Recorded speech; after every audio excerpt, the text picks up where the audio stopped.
Amigos do canal Aurélio Schomer, hoje nós iniciamos uma série de entrevistas com convidados e o nosso primeiro convidado é meu amigo, um amigo pessoal, um homem de grande importância em Alagoas, mas com amigos no Brasil todo, com correspondentes, que é o jornalista Luiz Vilar. É um grande prazer te receber aqui, Luiz. É uma honra ter você como convidado e poder falar com você. A primeira pergunta que eu faço não é basicamente uma pergunta, mas é um pedido para que você nos conte um pouco da sua trajetória. Onde é que você nasceu, como é que foi sua família de origem, como é que é o menino Luiz Vilar, o adolescente Luiz Vilar, como é que você passou, o que você sonhou na adolescência ser na vida, se isso se realizou ou não, se o que você vive hoje é muito diferente do que você planejou ou é parecido. Nos conte um pouco de como foi seu caminho até aqui. Tranquilo. Para mim, inicialmente, o prazer é todo meu. Assim, eu fico muito feliz em poder sempre conversar com alguns amigos. Tenho muitos amigos fora de Alagoas que, infelizmente, a distância geográfica impede que a gente tenha um contato maior. Mas os considero profundamente amigos mesmo e você está nessa lista. Então, é um grande prazer. Bom, falando aí um pouquinho da minha trajetória, né? É difícil falar de si mesmo, é meio complicado, né?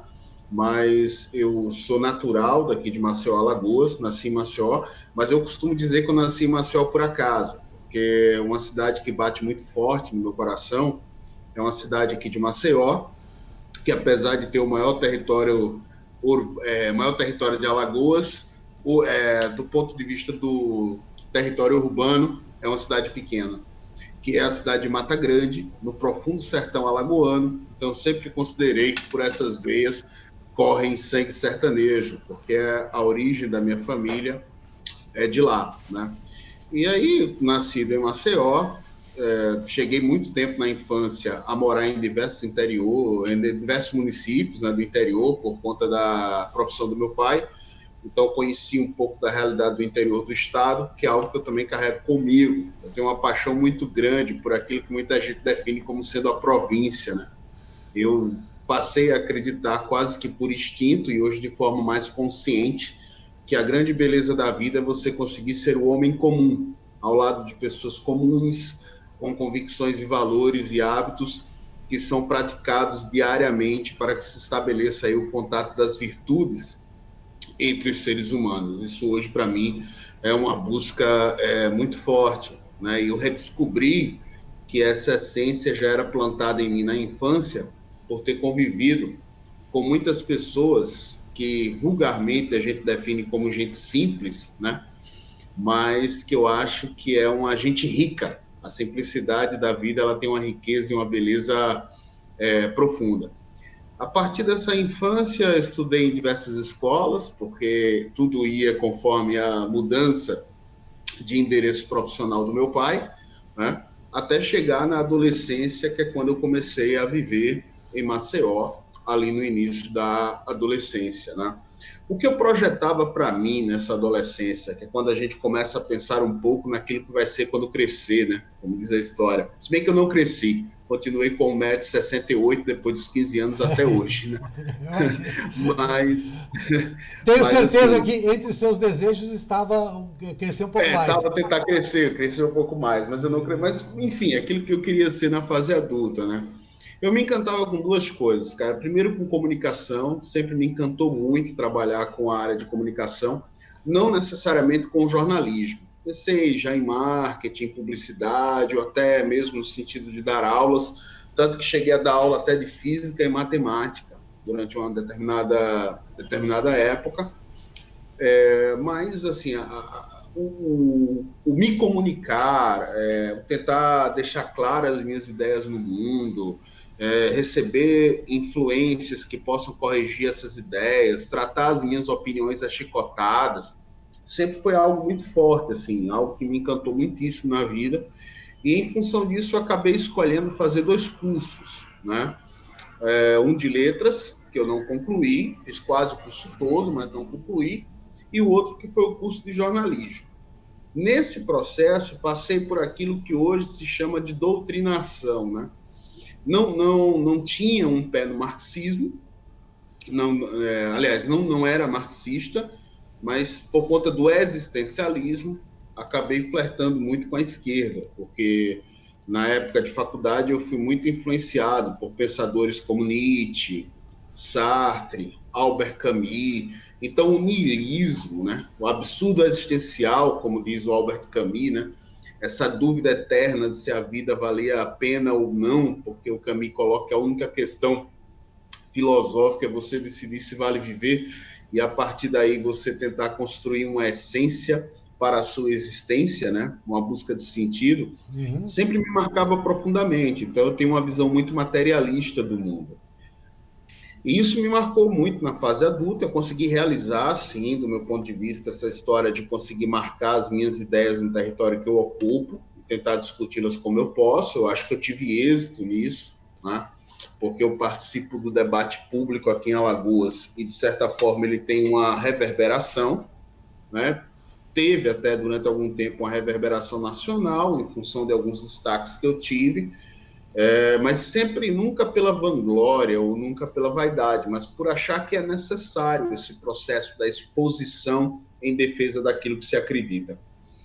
E isso influenciou muito, né? E me trouxe algo que foi surpreendente e que eu não esperava, que era me retirar, graças ao bom Deus, desse cenário existencialista e niilista que eu vivenciava, porque chegou um determinado momento em que eu confrontava tanto essas ideias da existência de uma transcendência, independente dela ser cristã ou não, em que pese hoje eu ser cristão, né? Me deu a ideia de tentar estudar isso. Eu comecei a estudar a história das religiões, a estudar o cristianismo em especial, mas as outras religiões de forma periférica, e fiz isso durante 4 anos ou 5 anos, mais ou menos, de uma maneira muito silenciosa, mas lendo assim muito, né? Foi até como eu consegui chegar, já no finalzinho desse estudo, ao teu livro, o Evangelho segundo a Filosofia, que me surpreendeu bastante, Mas porque eu me reconhecia, isso né? foi depois da faculdade, durante a faculdade? Isso, depois da faculdade, depois da faculdade. E aí, nesses estudos, aconteceu algo interessante, porque como eu trato muito as minhas opiniões achicotadas, eu não tenho medo de estar errado, né? Desde que as pessoas me convençam, evidentemente, que eu estou errado com argumentos plausíveis e não com discursos de slogan, como gosta, por exemplo, a esquerda marxista. E aí, estudando sobre a história da igreja e o cristianismo, eu vi que era impossível aquilo ser obra humana, em função dos detalhes presentes, em função de como se deu essa história, e em função da rica beleza do cristianismo e da própria Igreja Católica no processo civilizacional, coisa que foi muito deturpada pelos nossos historiadores modernos, né? Então, isso me fez ter uma sensação de que eu estava completamente errado. E aí, na fase adulta, já eu me deparei com uma angústia profunda, que era a seguinte: eu via que a riqueza do cristianismo, eu via a riqueza da igreja, mas não conseguia ter fé, né? Então, eu acreditava em um Deus do ponto de vista racional, mas não conseguia senti-lo do ponto de vista da fé, né? E isso para mim era angustiante, angustiante, até que, por graça e obra de nosso Senhor Jesus Cristo, né, porque ele se permite encontrar aos que desejam encontrá-lo, eu comecei a ter algumas experiências, né? Eu não digo aqui que foram experiências boas, nem maravilhosas. Eu penso um dia em contá-las, em narrá-las, mas hoje eu as guardo um pouco para mim. Mas foram experiências ruins, péssimas, mas outras também experiências boas, onde eu via claramente que a fé era aquilo que deveria me conduzir. E isso me começou a mudar, isso começou a me mudar, a me transformar profundamente. E hoje eu me torno, antes de tudo, né, eu me tornei, antes de tudo, um cristão, né? Então, tudo aquilo hoje que eu defendo, por exemplo, as ideias conservadoras, pensadores conservadores, tudo isso que eu defendo, né, aquilo que se convencionou a chamar de direita, etc. e tal, eu defendo com o seguinte cuidado: se dentro desse campo das ideias existir algo que contraria aquilo que é a verdade máxima anunciada pela revelação, que é nosso Senhor Jesus Cristo, para mim está descartado. Sim. Para mim o foco é Cristo. Para mim o foco é a Santa Igreja Católica. E aquilo que for paralelo e concordante, porque o Espírito Santo, quando sopra a verdade, pode soprar em diversos lugares, né? Inclusive, eu tenho concordâncias em pensadores ateus, como Theodore Dalrymple, né? Então, eu absolvo, mas aquilo que contraria frontalmente a cosmovisão cristã, na minha concepção, descarto. E hoje eu me tornei esse cristão. Não é fácil viver diante disso, porque somos miseráveis. Então, em muitos momentos, eu sou um traidor, né, de nosso Senhor Jesus Cristo e tenho que sair me arrastando na cruz atrás de perdão, né? Somos pecadores, é a nossa natureza. Somos pecadores, miseráveis, não é fácil, né? Uhum. Não enxergo essa visão transcendental como um consolo, que muita gente coloca assim, né? Um consolo para a vida depois da morte. Não necessariamente, porque pelo acúmulo dos meus pecados e pela visão transcendente que eu acredito, eu não tenho necessariamente um consolo para depois da morte, eu tenho muito temor, né? De não conseguir ser perdoado por todos os erros que cometi e, no máximo, né, conseguir chegar ali no primeiro estágio do purgatório, digamos assim. E tanto que nas minhas orações hoje, nessa fase, assim, naquilo que eu me tornei, eu sempre peço muito a Nosso Senhor Jesus Cristo para ter piedade. E se ele puder guardar para mim o último cantinho da última pessoa no purgatório, eu já ficarei muito feliz e me darei por satisfeito, porque pelo menos eu não sofri as penalidades que eu mereceria, né? Então, é basicamente isso. Eu não sei se ficou claro a resposta à tua pergunta, mas é porque é muito Não, difícil claro, falar de si mesmo. não, claríssimo. A questão, para mim, está bem colocada e é uma questão histórica. Na verdade, ela foi colocada em muitos momentos por muitos pensadores ao longo da história, né? Você sabe disso que Sim, sim, sim. a gente estou vendo, inclusive, agora a série da TV espanhola Isabel, né? Uhum. Quantos pensadores católicos daquele tempo se colocavam entre as questões de Estado e as questões da fé, se aquilo refletia a mensagem ou não, se ter um Papa devasso era um problema ou não era um problema. Isso tudo foi colocado ao longo da história, né? Sim, sim, sim. Agora, a questão é como fazer esse filtro. Como você interpretar o Evangelho, que sempre vai ser uma interpretação, vai ser uma leitura. Né?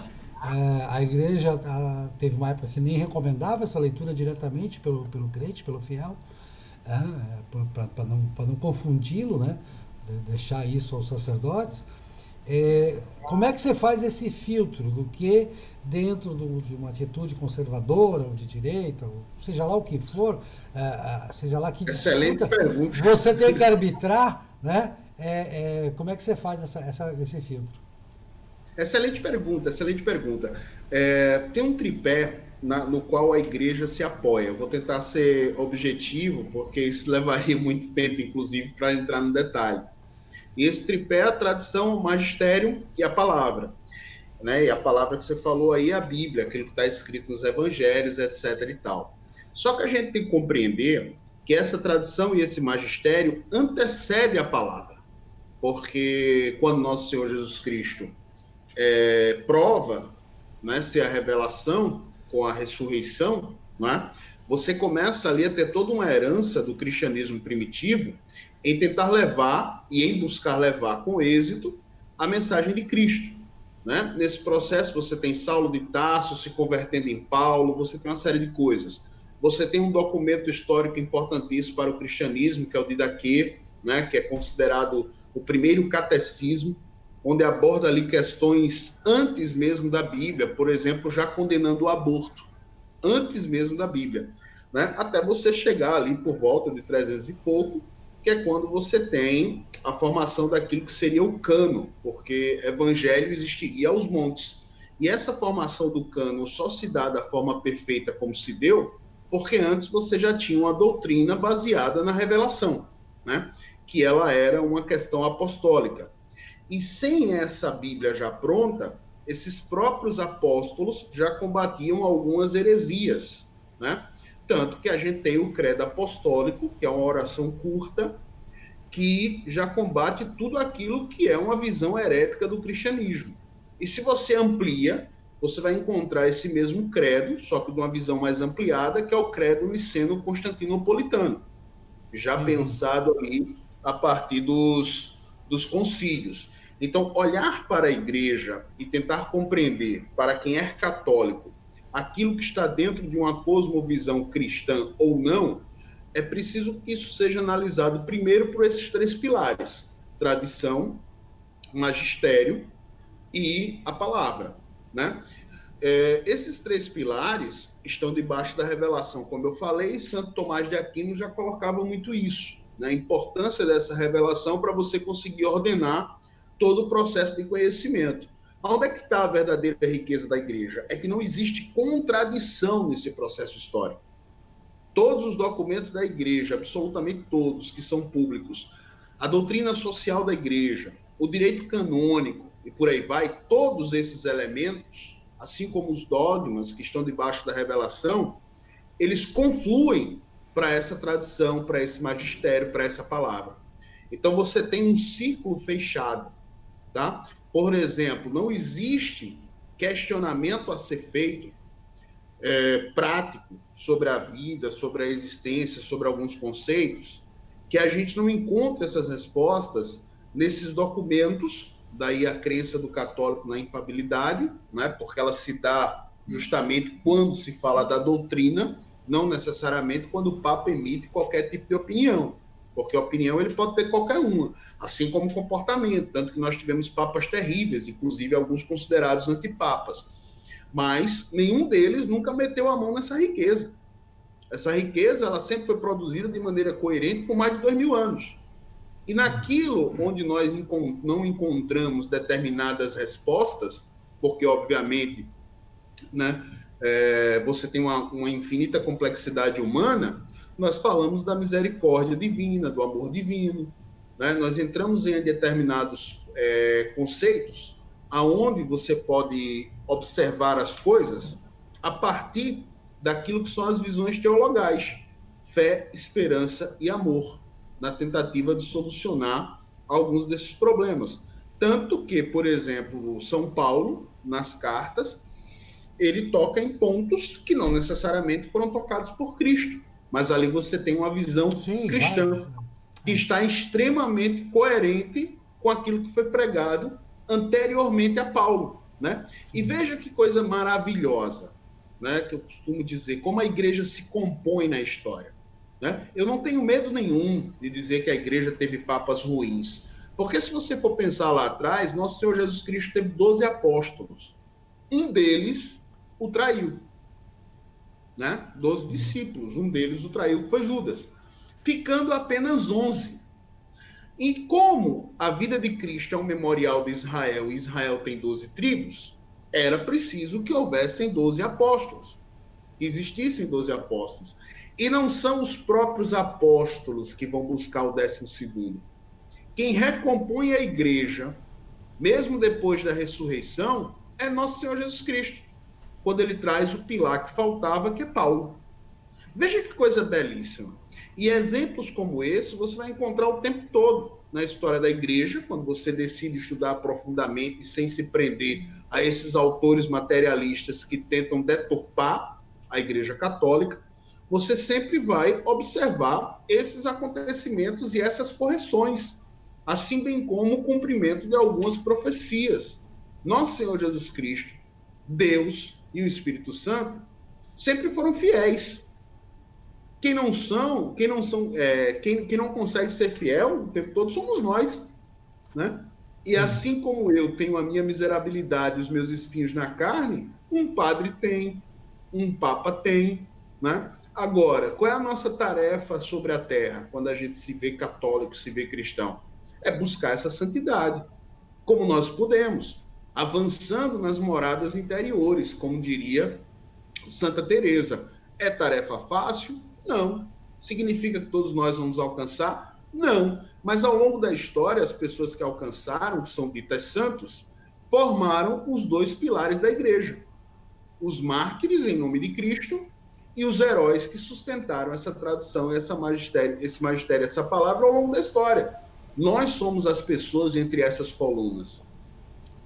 Né? Nós somos as pessoas entre essas colunas. Sim. Buscando o quê? Por um processo de imitação, como diz o Thomas Kempis, né? A imitação de Cristo, buscando no processo de imitação nos santificarmos, assim como se santificou Padre Pio, assim como se santificou Santa Teresa, assim como se santificou Santo Agostinho, e Santo Agostinho é um exemplo emblemático para quem leu as Confissões. Sim, sim. Inclusive para quem lembra da história de Santa Mônica, que tanto rezou para ter um filho cristão, né? Que Deus não só atendeu a conversão de Santo Agostinho, mas como transformou ele em um dos pilares da igreja.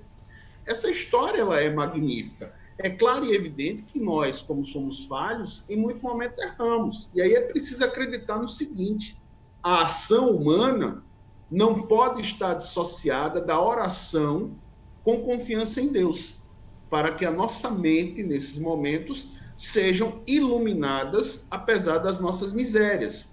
E que não caiamos em vanglória diante dos nossos acertos. Porque quando a gente acerta e quando a nossa ação faz com que alguma outra pessoa se aproxime do cristianismo e encontre esse rio de beleza e sinta isso, nós sabemos que quem desfaz todas as amarras e quem derruba todas as fortalezas e quem adentra o espírito do outro é Cristo. Nós, naquele momento, tivemos a graça de sermos apenas um instrumento, ou pela caridade, ou pela conversa, uma boa palavra, ou pelo argumento, enfim, o que seja. Mas nós somos apenas instrumentos. A grandeza é nosso Senhor Jesus Cristo. Luiz, você colocou uma questão, a doutrina social da igreja. É, como você traduziria nesse início do século XXI? Você citou Dalrymple também. Dalrymple é um crítico, não é que é um crítico, ele não é de todo crítico, mas ele observa que esse fenômeno da renda básica universal, por exemplo, que é bastante popular na Europa, aqui no Brasil também, nos Estados Unidos agora você teve uma questão aí dessa renda básica ser até maior do que o salário normal de um trabalhador, né? Ele é um pouco crítico disso. Como é que você vê nessa postura? E tem o Papa também, o Papa Francisco, você falou dos Papas. Isso. Poderia alegar a doutrina social da igreja, mas ele tem se mostrado um crítico ferrenho do conservadorismo político, de uma postura mais, né, que seria a postura, por exemplo, que você pensar na democracia cristã italiana de 30 anos atrás, né? Isso. Como é que você vê isso dentro? Depois eu vou te perguntar também, mas deixa para seguida para eu ver como você traduz essa imitação de Cristo no teu seio familiar. Eu sei que você é pai, que você é um homem casado, pai de família e tal. Como é que você traduz isso no teu cotidiano dentro do teu lar? Vamos lá. Primeira parte, né? Essa questão da doutrina social. É bom a gente entender que a doutrina social da igreja não pode ser confundida com a presença do Estado, né? O Estado é uma coisa. Dai a César o que é de César, a Deus o que é de Deus. Essa doutrina social da igreja conduz aquilo que é a vida do cristão em comunidade. E nós, como cristãos em comunidade, temos todo o direito de defender essa visão. Porque ao longo do processo civilizatório, foi ela que mudou muita coisa para melhor. Por exemplo, a forma de olhar os órfãos, a forma de olhar as viúvas, os hospitais que foram construídos, as universidades que foram fundadas. Então, ao longo da história, essa doutrina social, ela tem um impacto profundo. E a igreja, ela está preocupada não em salvar o mundo, mas em salvar almas. Então, essa doutrina, ela visa conduzir o homem ao seu fim último, que é o retorno para casa, né? Que é o retorno para a morada eterna. Então, crer nisso é tentar viver ao máximo dentro disso, independente do Estado. Mesmo que o Estado seja totalitário, o cristão sabe que corre o risco de morrer por viver isso. Como morrem, como ainda hoje morrem. Agora, a participação do cristão na política, que é legítima, seja quem ocupa um cargo executivo, seja quem ocupa um cargo legislativo, ela está pautada por esses valores, a não ser, evidentemente, que seja um falso cristão ou um cristão tão enfraquecido que despreze isso. E aí o que acontece? Se você está no legislativo, você vai apresentar um projeto de lei, jamais espere que um cristão pelo menos deveria ser assim, né? Alguém que se diz cristão, tente aprovar o aborto, muito pelo contrário, vai lutar contra isso até onde puder. Sim, nas questões Até onde puder, morais não tenho dúvida, mas eu digo assim, entendeu? nas questões Agora, econômicas. agora chega lá na questão econômica. Você pega, por exemplo, a escola, os escolásticos tardios, né? Os escolásticos tardios Luiz de trazem um Molina, livro. Oi? Luiz de Molina, né, que eu cito muito no Isso, livro. isso, isso. Se você for lê-los, você vai ver ali que os escolásticos tardios trazem um profundo pensamento em relação à economia. E se você vai ler com calma, você vai compreendendo ali já a descrição daquilo que hoje nós chamamos de economia de mercado. Agora, o que acontece? O católico ele não vai jamais olhar a economia apenas como uma visão liberal, porque ela vai estar associada a outros valores. Valores esses que são virtudes cardeais ou virtudes teologais. Então, por exemplo, para nós católicos, não há problema nenhum em relação aos juros, mas há em relação à usura, Sim. entendeu? Porque a usura é um pecado. Então, algumas questões você vai olhar também para a economia dentro de um campo moral, porque senão daqui a pouco eu dissocio esse campo moral de tal forma que você vai ter um livre mercado, digamos, entre A. Vou dar um exemplo bem esdrúxulo, para ver só para desenhar o entendimento. Mas eu sei que o exemplo é esdrúxulo. Senão, daqui a pouco, simplesmente olhando para uma ótica de livre mercado, eu vou dizer o seguinte: olha, eu fiz uma família, eu tenho 5 filhos, mas só preciso de 2, eu vou botar 3 no mercado. Aí, daqui a pouco, você fala isso em relação ao mercado de órgãos, em relação. Entendeu? Então, em alguns pontos, você tem uma observação apenas também, aliás, apenas não, desculpa, também pela questão moral. Então, essa Sim, questão moral, ela interfere, sim, tá, na mas visão católica, porque não pode ser apenas um liberalismo materialista. deixa eu te interromper um pouquinho.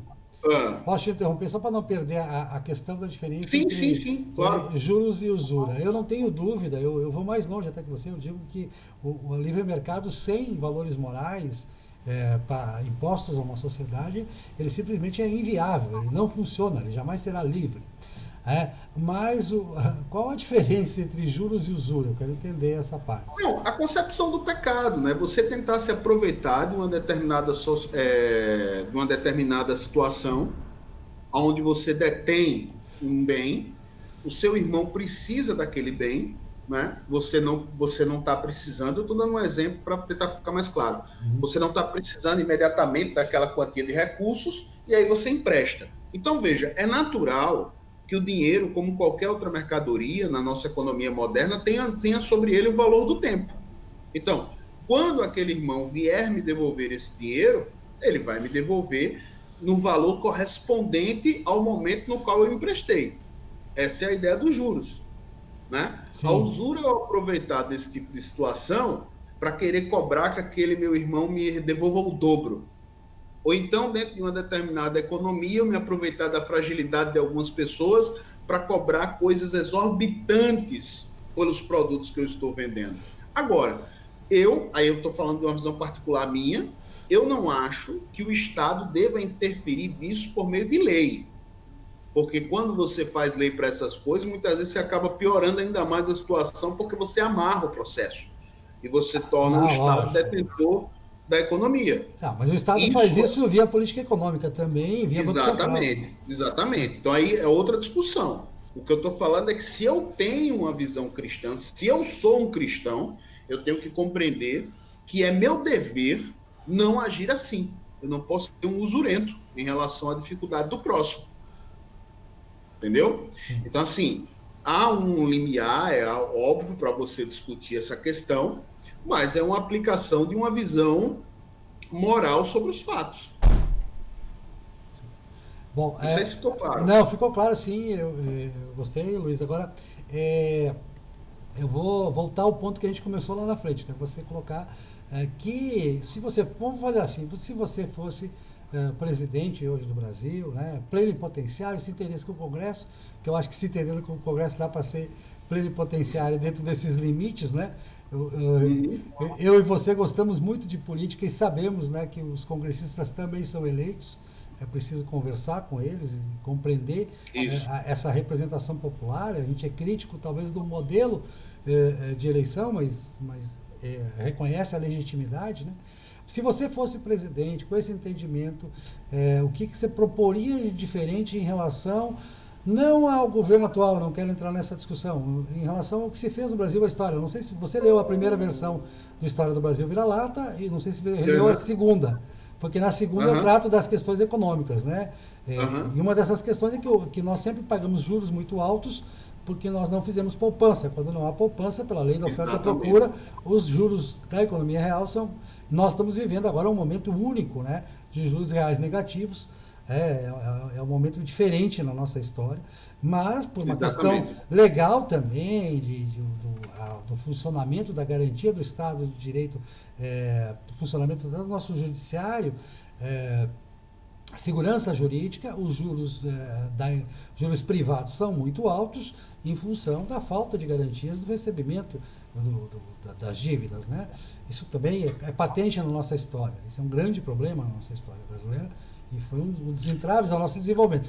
Então, voltando, você como presidente, considerando tudo que Dalrymple, por exemplo, que é um pensador que eu sei que você admira, e considerando essa postura do Papa Francisco, aí, como a doutrina social da Igreja mais quase socialista, vista assim, pelo menos por muitos setores de conservadores, como é que você agiria, o que você faria de diferente na área econômica? Olha, é uma pergunta complicadíssima. Por quê?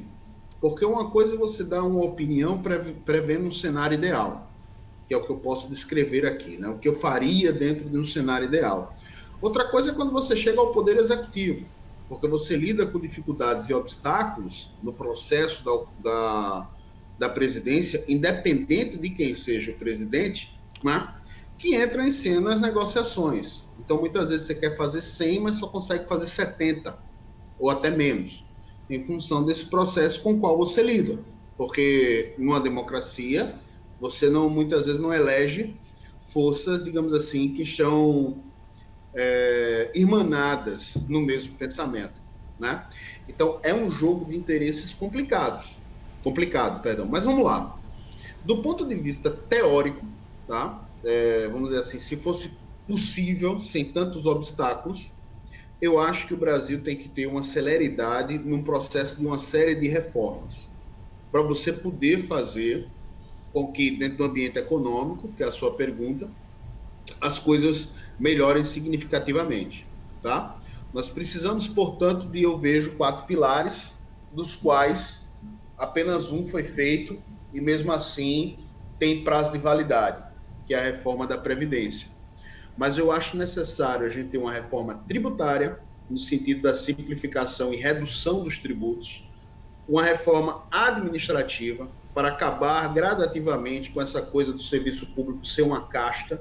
É preciso cada vez mais que o serviço público funcione dentro de uma lógica de mercado, né? Inclusive com relação às benesses de muitos dos servidores, que são pagos por todos nós. Nada contra o servidor público, mas porque é uma realidade, né? O Estado gasta muito com atividade meio, gasta muito com empresas que não deveria ter, gasta muito com tanta coisa, e quando você vê o Estado se formando de um polvo grande com tentáculos minúsculos, tentando tomar conta de tudo e não conseguindo oferecer os serviços mais básicos.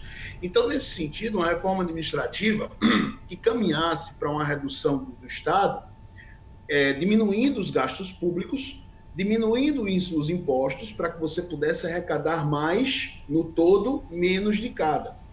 E investir mais nos serviços, saúde, educação, segurança e assistência aos mais vulneráveis, dentro de uma linha de pensamento de reinserção econômica, como deveria, por exemplo, ser o Bolsa Família, né?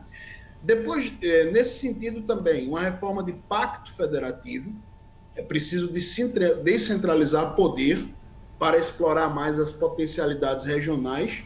Hoje nós temos, por exemplo, prefeituras extremamente dependentes do FPM, que não possuem atividade econômica alguma no município, a não ser o salário dos servidores e um comércio tímido que funciona basicamente nesse ciclo, né? Isso é uma realidade comum.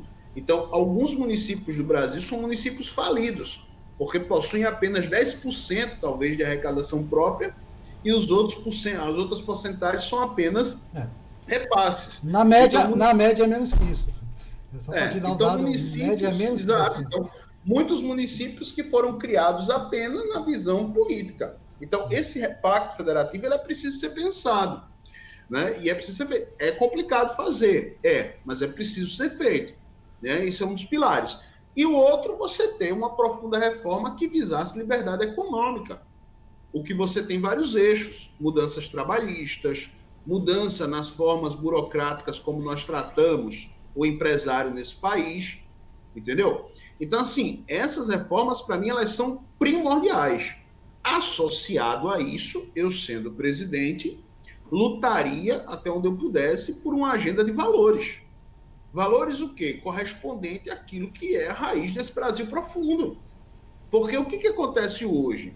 É como se o povo fosse excluído de um processo de formação de país que envolve apenas o pensamento de uma intelectualidade que acha que tem a fórmula mágica. Nós temos uma casta que decide as coisas nesse país e acredita que está dentro de uma democracia. E muitas vezes se vê como representante do povo. Quando nós temos um povo que tem uma carga de valores conservadores, cristãos, ainda que mal formados, mas que não possuem um veículo de comunicação dessa forma, um jornal dessa forma, uma escola dessa forma, uma universidade dessa forma. Então, é como se nós tivéssemos 6% da população brasileira, ou menos que isso, que dominasse a discussão das ideias e recriasse um processo de engenharia social se dizendo representante do povo.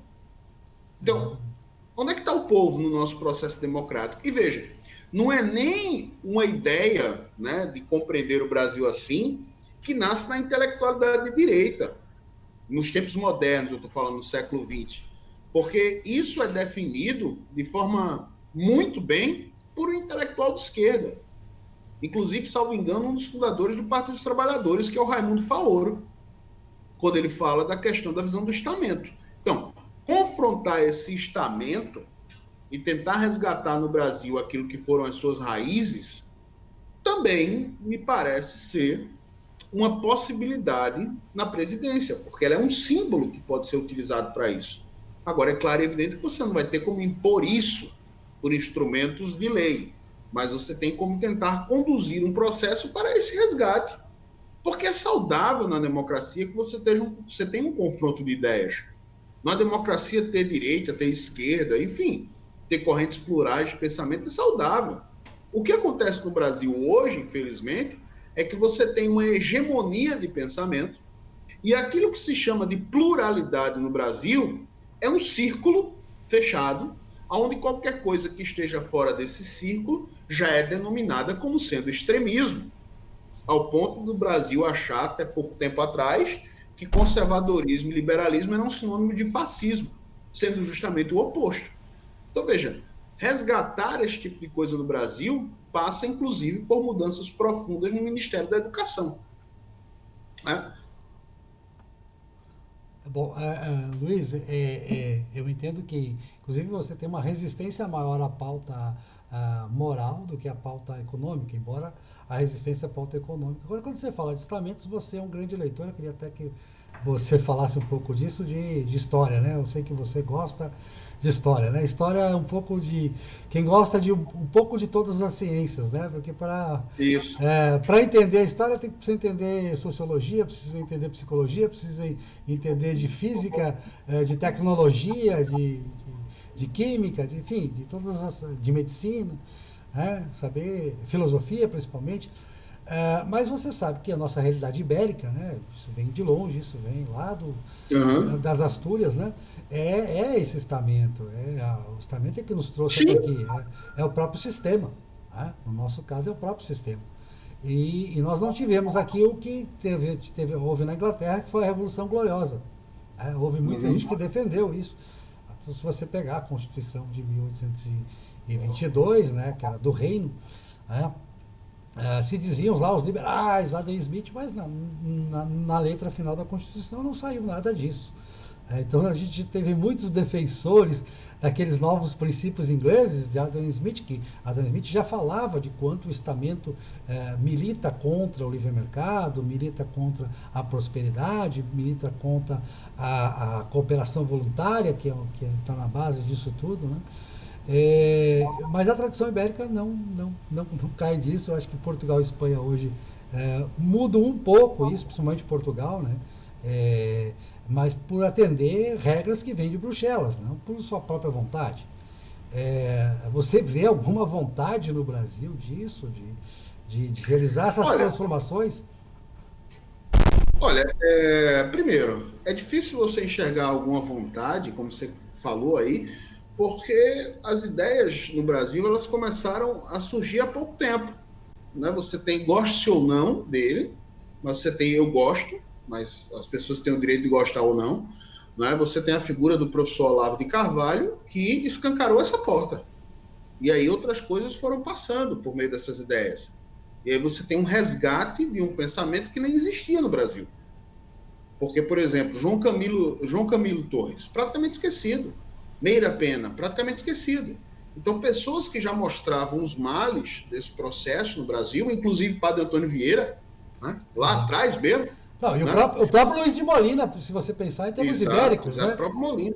Então, assim, você começa a ter esse processo aí, né, para você dizer assim, nasceu uma vontade, digamos assim, consciente, né, clara disso. Claro que não, porque muita gente ainda nem entende direito o que é globalismo, o que é globalização, o que é estamento. Então você tem um processo educacional. Mas veja, instintivamente a população reagiu. Instintivamente você vê a população reagindo, de certa forma, a uma inversão de valores nesse país e começando a compreender. Começando a falar da Globo, começando a falar, enfim, começando a compreender. Então você tem sim esse nascedouro no país. Mas você tem sim nas questões econômicas? Não, estou falando de uma maneira conjuntural.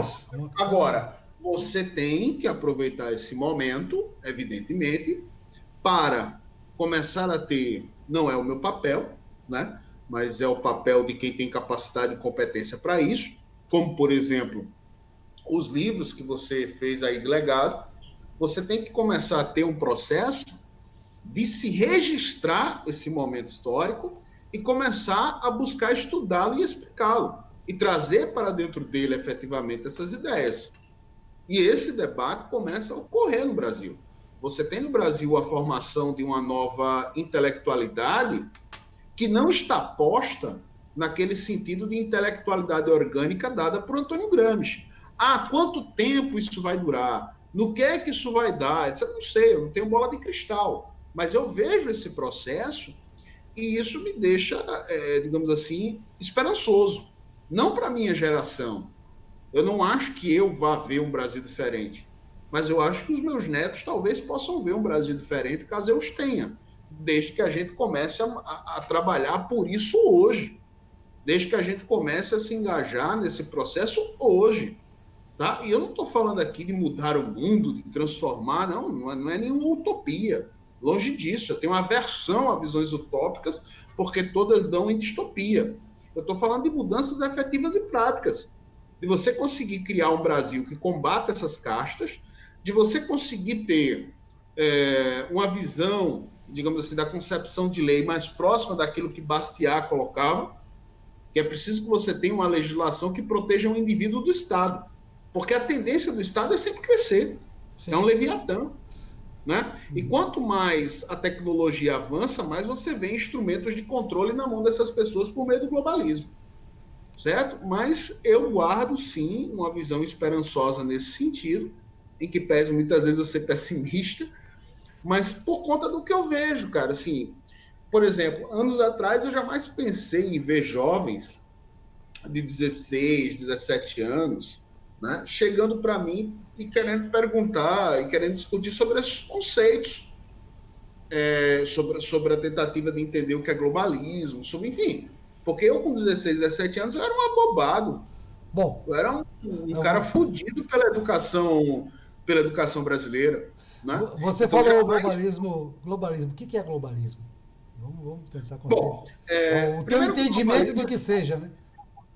Primeiro que o globalismo ele é diferente da globalização, né? O processo da globalização você tem aí uma troca, uma influência entre países com acordos multilaterais ou bilaterais, enfim, o que é comum das relações diplomáticas, sejam elas no campo político, no campo econômico, etc. O que é o globalismo em si? Tá? O globalismo, de forma bem resumida, é uma tentativa de você criar uma governança mundial sustentada por meio de mecanismos internacionais que não foram eleitos, mas que possuem seus interesses ideológicos e políticos travestidos de um suposto bem comum. Né? Então, o que acontece? Que mecanismos internacionais seriam esses, por exemplo? Posso citar muitos. Organizações das Nações Unidas, a Organização Mundial da Saúde, como a gente está vendo hoje, nessa história da pandemia. Quantas contradições, se a gente for pesquisar, a gente não encontra na OMS, sim, na análise do cenário da pandemia? Quantas sugestões não são dadas aos países para depois reformulá-las? Você citou a questão de Bruxelas aí. A União Europeia se faz de um desses mecanismos internacionais. E veja, não estou dizendo em si que essas entidades não possam existir, mas elas não podem se transformar cada vez mais em forças deliberativas de planos que são empurrados goela abaixo, desrespeitando a soberania das nações. E em casos extremos, por exemplo, até impondo agendas, como a ONU tenta aí impor a Agenda 2030, né, de todas as formas e de todas as maneiras. E a gente vê municípios aceitando e outros sem qualquer tipo de questionamento, porque se vende uma ideia de tecnicismo e ciência, né, que é uma coisa que sempre foi feita para tentar passar ideologias totalitárias, sempre foi feita. Se você pegar o nazismo, você vai encontrar naquela porcaria tentativa de justificá-lo pseudocientificamente. Se você for pegar o comunismo, igual. Isso né? Ou seja, você impede a reflexão, você impede uma discussão mais profunda sobre esses determinados temas, porque qualquer pessoa que passe a questioná-los, independente de argumento ou não, já são taxadas de anti-intelectuais, de anti-cientificistas e por aí vai, como a gente vê esses rótulos proliferar nos jornais. Por quê? Porque a mídia impressa e a mídia televisiva hoje responde diretamente ou indiretamente, por ter se tornado uma bocó no meio disso, mas responde direto ou indiretamente a esses tipos de comando, né? Que são traçados por mecanismos internacionais. É como se hoje em dia, por exemplo, a OMS fosse inquestionável. É como se a ONU fosse inquestionável. Né? Se confunde o conceito das instituições com os homens, por exemplo. Os homens são extremamente falíveis e por trás deles existem interesses. Então, identificar o globalismo é identificar os agentes, os meios e as ações. E perceber o quanto isso caminha para uma governança global. Se você hoje for colocar no Google pandemia e governança global, você vai encontrar muita coisa já falando disso. Inclusive em matérias defendendo essa governança global. Né? Sim, isso seria o globalismo. E o caso da Europa, tipicamente, você tem um debate que eu acho até interessante, que você tem um debate porque a esquerda europeia questiona a governança do Parlamento Europeu, de Bruxelas, da Comissão Europeia, na questão da Hungria e da Polônia, que deveriam intervir mais, porque está intervindo de menos, né? E, ao mesmo tempo, você teve o plebiscito no Reino Unido, em que se votou contra o intervir de mais. Por quê? Porque essas elites da Comissão Europeia, elas estão impregnadas, e aí vamos falar um pouco de filosofia, do chamado pós-modernismo, né? Da ideologia pós-modernista, que é como se a Europa tivesse que pedir desculpas para o resto do mundo por tê-lo civilizado, né? À sua maneira, a maneira europeia. Eu acho que a Europa não tem que pedir desculpas para o resto do mundo. Isso eu vou concordar com você sempre, né? Mas também acho que teve avanços. Você vê em Portugal claramente o fato de ter que seguir certas regras de Bruxelas com relação até a respeitar o livre mercado, a atacar os estamentos, a manter o controle fiscal. Você falou de reforma tributária, mas para mim não existe como ter reforma tributária ou bem feita se você não tiver controle fiscal. Primeiro você tem que decidir que você não vai gastar mais do que arrecada. E esse é um problema. eu acho que Portugal teria o mundo a seus pés hoje, né? Quando eu digo Portugal, eu estou falando de nós, né? Se tivesse tido disciplina fiscal, coisa que nunca teve, né? Praticamente. Isso foi sempre um calcanhar de Aquiles que nós recebemos de herança, né? Porque a nossa legítima herança portuguesa nos trouxe isso, infelizmente. Mas vou tentar, já que nós estamos aqui já quase uma hora de papo, né? É. Eu queria falar um pouco agora, a gente falou dos valores sociais, os valores morais gerais, vamos falar um pouco da ética, vamos falar dos valores individuais, familiares. Como é que você traduz? Porque me parece que essa sua conversão, digamos assim, né? Essa sua reflexão como católico, ela fica mais aguda já quando você estava casado ou eu estou enganado? Você já tinha constituído família? Já tinha constituído família. Então, Não é fácil, cara, não é fácil. Há dificuldades no processo, entendeu? Inclusive, eu tenho arrependimentos fortes, porque minha filha já era uma pré-adolescente quando teve a minha conversão. Então, hoje eu tento influenciá-la no sentido contrário do que eu já influenciei. A vida de cristão não é fácil, cara, assim, sabe?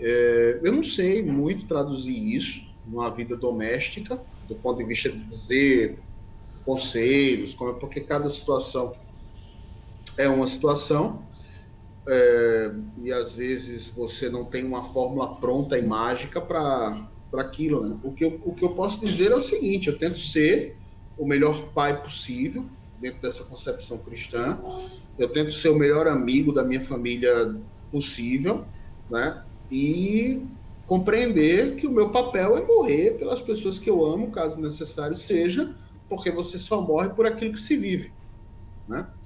E isso no cristianismo mudou muito a minha concepção, porque hoje eu amo de uma forma muito mais profunda essas pessoas, assim como outras pessoas, não estou falando aqui das pessoas da minha família, mas assim como outras pessoas do meu convívio, de uma maneira muito mais profunda, né? Com muito mais sentido, reconhecendo em cada uma delas a essencialidade reconhecendo o que há de divino, digamos assim, né? Na vida, na existência dessas pessoas, e sendo extremamente grato porque Deus me concedeu viver com pessoas maravilhosas ao meu lado, que todo dia é um aprendizado, e eu tento ser melhor a cada dia nisso, sabe? Agora, assim, eu confesso que para mim é complicado demais falar nesse sentido, assim. Primeiro porque eu tenho uma vida pública como jornalista aqui em Alagoas, mas que eu tento ao máximo preservar a minha família, por exemplo, dessa vida pública, entendeu? Pelas consequências das ideias que eu defendo e penso. Eu tento preservar para que, por exemplo, todas as críticas que possam existir ao que eu penso sejam direcionadas única e exclusivamente a mim, né? Então eu preservo muito isso, eu preservo muito o meu lar, eu preservo muito a minha privacidade, preservo demais. Quem me acompanha nas redes sociais, por exemplo, raramente vai ver, né? Algo nesse sentido, falando da minha privacidade e tal. Agora, o que eu posso dizer é que eu tento ser o melhor cristão do mundo dentro de casa, assim como fora, uhum. apesar das minhas misérias e dos meus defeitos que são horríveis, são tremendos também. Sim, eu sei que você leu o Evangelho segundo a Filosofia, né? E claro, Isso. você vai lembrar o quanto eu enfatizei, quanto a igreja obrou durante séculos, séculos, séculos para criar essa família uninuclear, essa família mononuclear, né? E era vista também como um alicerce. O Dalrymple, por exemplo, né? Que não é um católico, né? Mas ele Aham. defende essa família uninuclear como um alicerce, né? E a desconstrução da família, que isso faz parte do pós-modernismo também, né? A desconstrução desse núcleo familiar causa preocupação.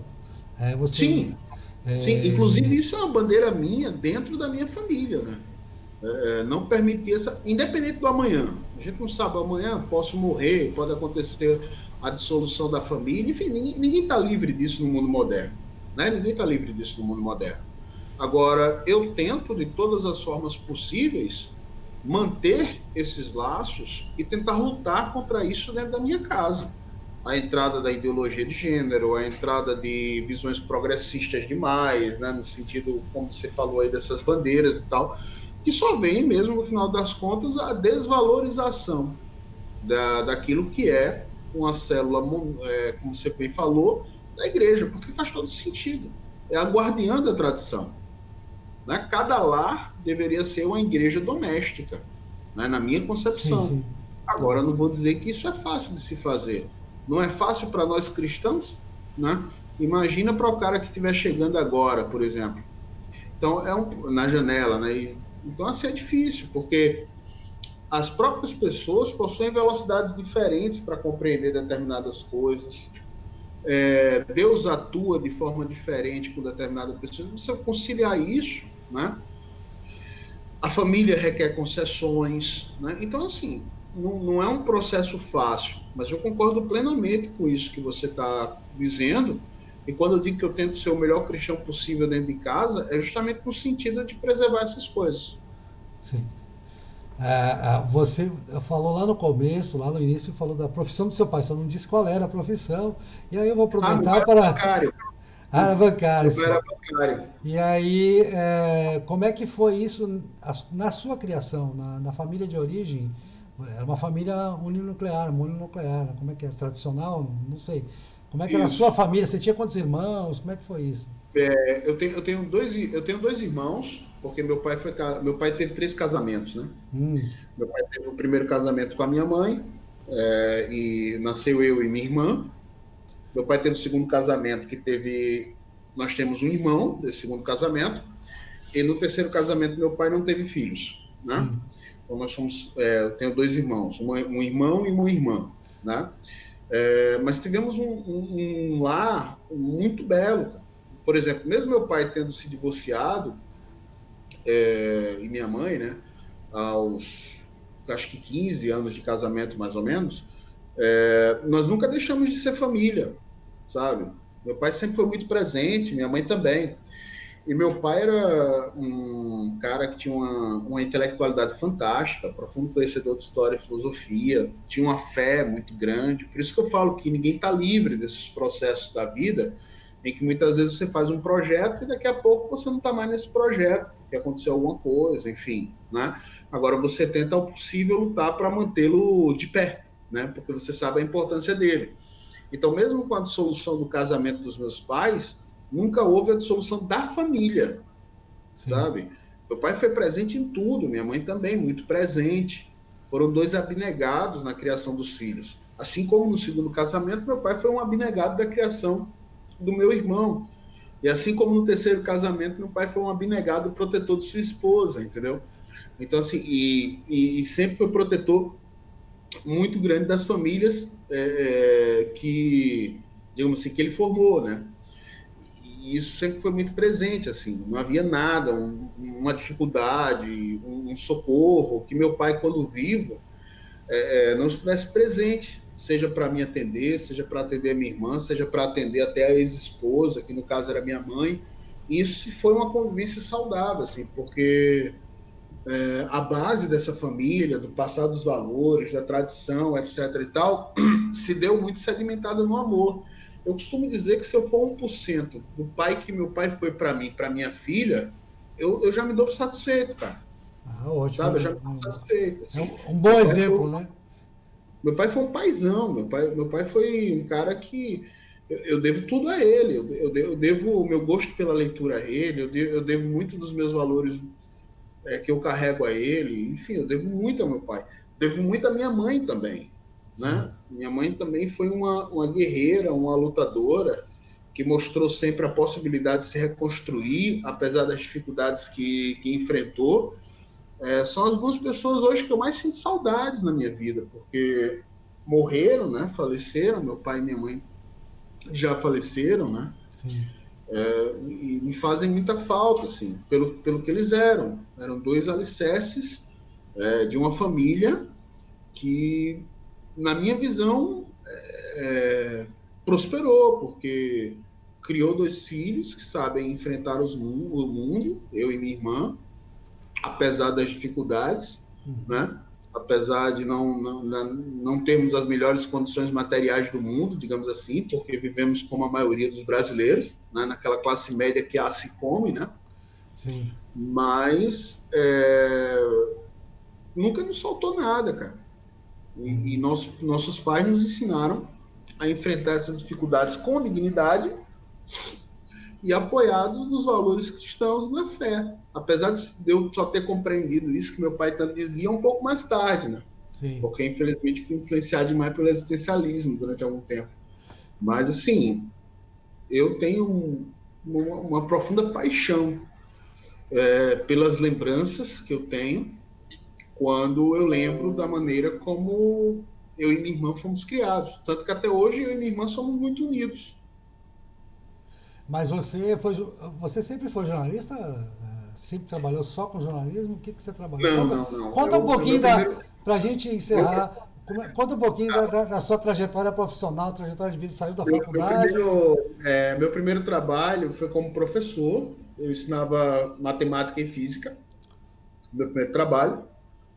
Depois eu entrei no curso de letras e comecei a ensinar literatura e passei um pouco ali também por dar aulas de filosofia e sociologia, enquanto fazia a faculdade de jornalismo e letras paralelamente, trabalhava com isso. Depois eu desisti da sala de aula, não me formei em letras, abandonei o curso, e aí foi quando eu decidi começar a passear e a trabalhar com o jornalismo, que é o que eu faço hoje. Hoje eu trabalho com jornalismo escrito, eu tenho uma coluna, um site local aqui de Alagoas, que é o Cada Minuto.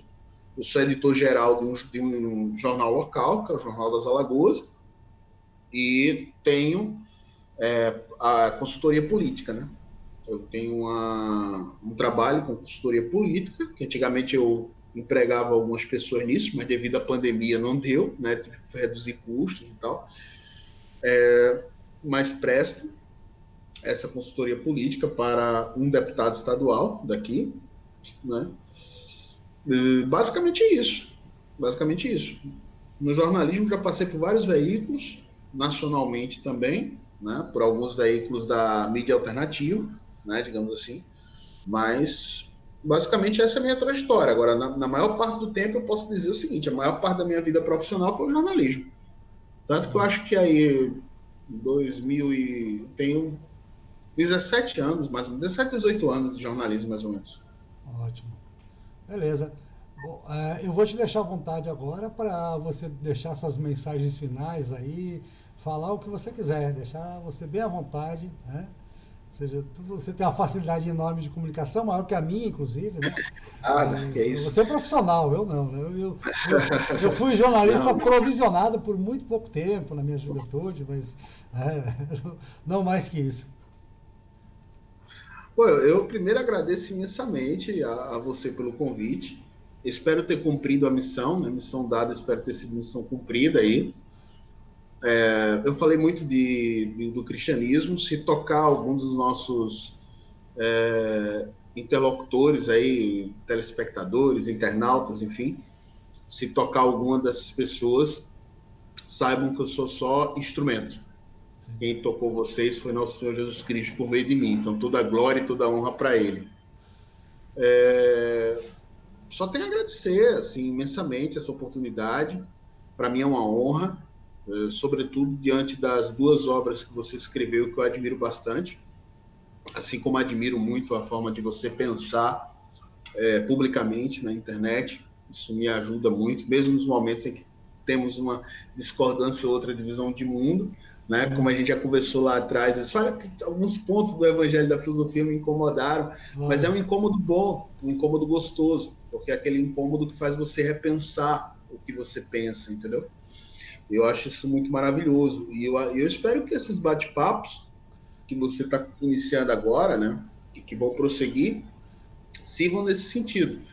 Se as pessoas que estão ouvindo se sentirem incomodadas, né, não do ponto de vista do incômodo no sentido ruim, né, mas incomodadas no sentido de sentir alguma coisa acontecendo a partir dessas ideias, né, não as temam, né, tratem as opiniões de vocês achicotadas e permitam que vocês possam não serem donos da verdade, porque nenhum de nós nunca vai ser, mas sempre estarem dispostos a buscar a verdade, como quem busca o sentido da própria existência. Sim. Porque tudo é negociável nesse mundo, menos aquilo que não se banha no rio do tempo. E a busca pela verdade é uma das coisas que não se banha no rio do tempo. Então, é só o que eu tenho a dizer aí. Obrigado, cara. Obrigado mesmo pela participação. Valeu, Luiz. Eu queria dar um grande abraço, uma grande satisfação ter você. Até porque você, por ser alagoano, né? E aí você me contou você é um alagoano do estado inteiro, não é um alagoano só de Maceió, né? Por Passei por várias cidades. por essa vivência toda, né? Então, e você sabe que você conheceu minha esposa aí de Alagoas, então tem um carinho especial por Isso. Alagoas também, em função disso, né? Lá de Iraldo Ponciano. Aqui, quem nos ouvir lá na região de Arapiraca, saiba que também virou a minha terra também por adoção. Né? Tem muito carinho. Então, beleza. Ficamos. Que vem uma próxima conversa mais adiante. A gente deixou muitos temas Estou à fora. disposição. Né? Valeu. Grande abraço.